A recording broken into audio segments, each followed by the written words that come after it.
Maybe I'm distracted by other Well, things. those other things might include, Katie, you being the most censored woman on YouTube Well, as we speak.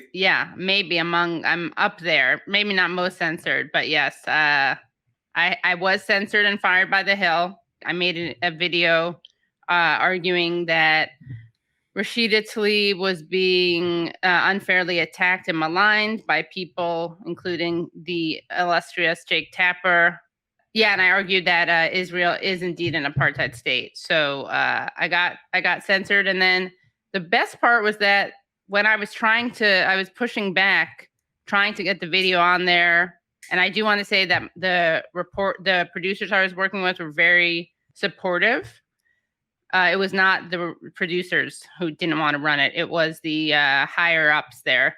But when I pushed back, it went from my talking to the producers who said that they were cautiously optimistic that there would be some kind of resolution, some kind of compromise with airing it. It went from that to being told that I didn't need to come in, that I didn't need to do my weekly spot on Thursdays, which I've been doing for 3 years. So I was fired as a weekly contributor, and I was also fired from my scheduled guest hosting spots. And I was also working on a show that I shot a pilot for with them with Rania Kalik, Abby Martin, and Brianna Joy Gray.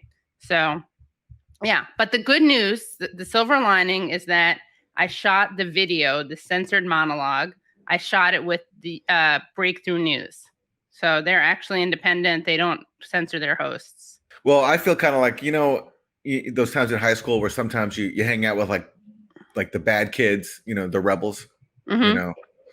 The people from the other side of town. Well, that's how I feel right now, Katie. I'm rolling with you. I'm rolling with a rebel.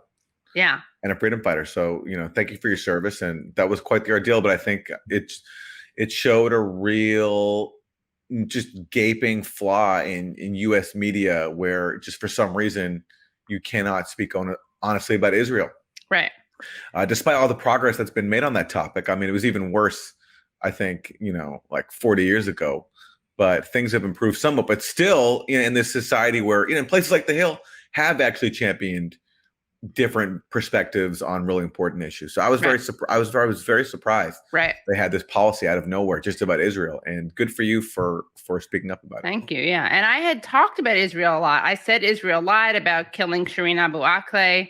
Yeah. But they, I highly recommend this piece by Branko Marcetic, former guest of the show, really impeccable journalist. And he looks into to Nexstar. I don't know if you saw this, Aaron, but he looks into Nexstar Media and why they had this change of policy. So he points out the fact that in the past, people have done segments on Israel. But one thing that has changed on this show is a changeover in ownership of The Hill, which was sold to media conglomerate Nexstar Media Inc. for $130 million last August. This month, Psagot Value Holdings Limited, an investment firm based in Tel Aviv, bought 6,100 shares in Nexstar to the tune of more than $1 million. But there were signs of a possible tilt in The Hill's editorial line on Israel even before that. In late August, Nexstar filled the position of deputy managing editor of News Nation, its cable channel, with Jake Novak, a journalist who spent the preceding year and a half as the media director of the Israeli Consulate General in New York. Novak most recently achieved infamy for being embroiled in the Matt Gaetz underage sex controversy, where he appeared to admit to Dilbert cartoonist Scott Adams, of all people, that he was involved in the extortion attempt on Gaetz's rich father in order to funnel millions of dollars to a commando team leader to free a U.S. hostage in Iran. Novak has written approvingly of Donald Trump's dropping of U.S. support for the two-state solution to the Israeli-Palestinian conflict, and he has advocated for Israel to build more illegal settlements on the land that would make up a hypothetical Palestinian state, saying it would, quote, bring more peace, prosperity, and freedom to both Israelis and Arabs. 6 days before the announcement of his hiring, Novak led a presentation at Bar Ilan University titled Defending Israel Against Media Bias, How to Fight News Media and Social Media Bias Against Israel. The best defense is a good offense.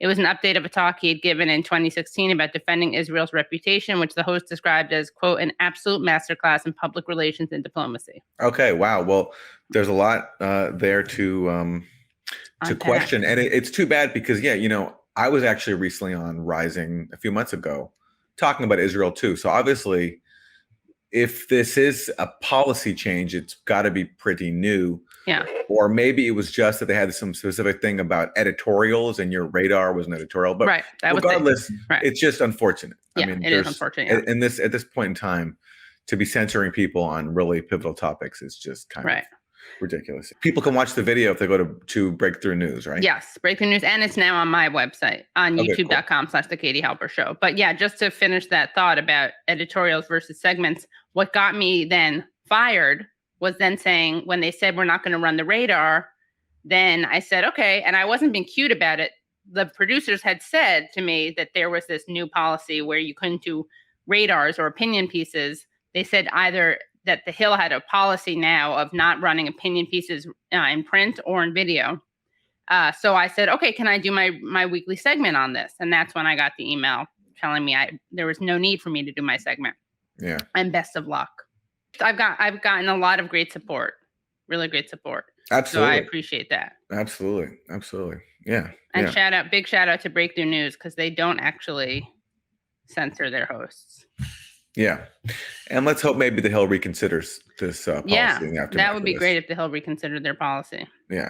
Because, they should be said, Rising has been a platform. I mean, I have a bias here because I've been on it several times to be able to talk about issues I really care about that I'm not allowed on elsewhere. So, it's just too bad that what is like a bastion of, I think, open debate on one issue, shut it down on another. Yeah. That's just too bad.